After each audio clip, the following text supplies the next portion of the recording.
नमस्कार, आप देख रहे हैं कर्मठ एक्सप्रेस और मैं हूं आपके साथ हर्षिता।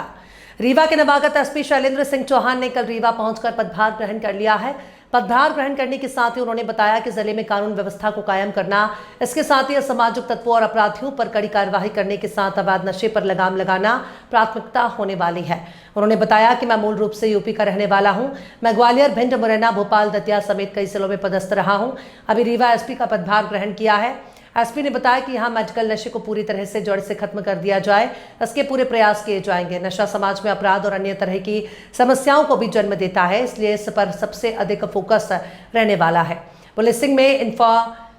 में इंफॉर्मेशन का बहुत महत्व होता है। ऐसे में आम लोगों से भी जहां नशेखोरी की सूचना मिलेगी, वहां पूरी गोपनीयता बनाए रखते हुए उन जगहों पर दबिश और संबंधित पर कार्रवाई की जाएगी। थाना स्तर पर समस्या के समाधान को प्राथमिकता। एसपी शैलेंद्र सिंह ने कहा कि थाना स्तर पर फरियादी की समस्या के समाधान को प्राथमिकता दी जाएगी। बहुत से फरियादी जो थाना स्तर से असंतुष्ट होकर वरिष्ठ अधिकारियों के पास आते हैं, उसकी जगह पर उनके समस्या के समाधान को थाना स्तर पर ही करने का पूरा प्रयास किया जाएगा। देखिए, मैं शैलेंद्र सिंह चौहान मूलतः यूपी को बिलोंग करता हूँ और मैंने ग्रेजुएशन जो है वो इंजीनियरिंग में की है। उसके उपरांत मैंने प्राइवेट सेक्टर में जॉब करने के बाद यूपीएससी की तैयारी की थी, जिसमें भारतीय पुलिस सेवा का चयन होने के बाद छिंदवाड़ा और उज्जैन, दतिया, शाजापुर, खरगोन, भोपाल नॉर्थ, भिंड, मुरैना और उसके बाद ग्वालियर में एज कमांडेंट में अभी वर्तमान में पदस्थ था, जहाँ से अभी हाल में ही स्थानांतरित होकर यहाँ पे आज मैंने रीवा में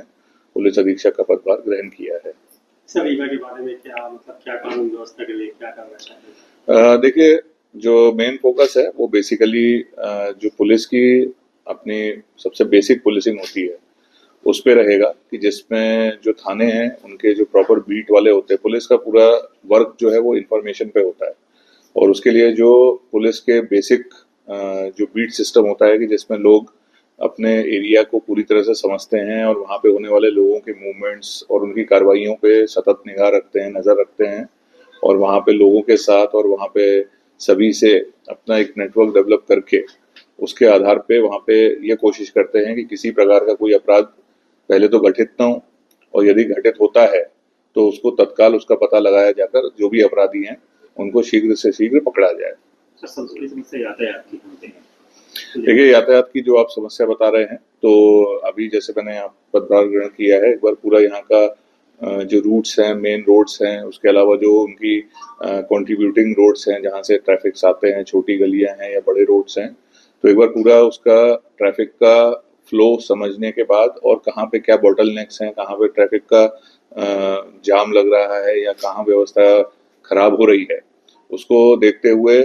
किस प्रकार से उसको ठीक किया जा सकता है। और उसमें साथ ही साथ कई बार ऐसा होता है कि जो प्रशासनिक स्तर से भी कुछ उसमें चेंज करने का रहता है, तो वो हम संबंधित विभाग से भी उसके साथ सामंजस्य स्थापित करके प्रयास करेंगे कि व्यवस्था जो है वो बेहतर से बेहतर स्थापित। महिला अपराध भी यहाँ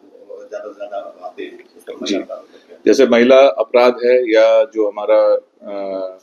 नाबालिग बच्चे बच्चियों से संबंधित अपराध होते हैं या फिर जो हमारे SC ST से रिलेटेड क्राइम जो होते हैं, ये सभी हमारे उसमें रहेंगे प्रायोरिटी में और हम प्रयास करेंगे कि आप सभी लोगों के साथ और आपके माध्यम से जो यहाँ की जनता है उनको भी हम लोग अपने साथ इसमें इन्वॉल्व करना चाहेंगे, क्योंकि बहुत से अपराध ऐसे हैं कि जो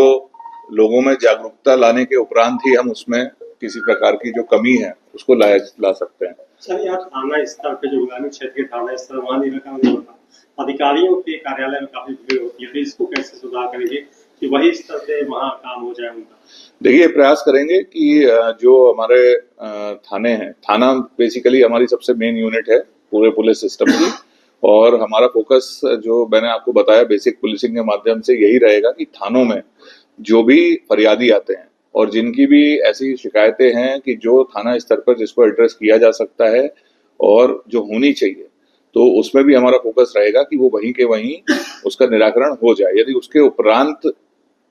सारी प्रक्रिया करने के बाद यदि फरियादी संतुष्ट नहीं होता है और वरिष्ठ कार्यालय आता है तो अलग बात है, बट यदि उसकी कोई कार्यवाही ऐसी थी जो अपेक्षित थी और जो थाने पे संभावित थी और यदि नहीं हुई है तो फिर उसमें प्रॉपर जांच करके कार्रवाई की जाएगी। ये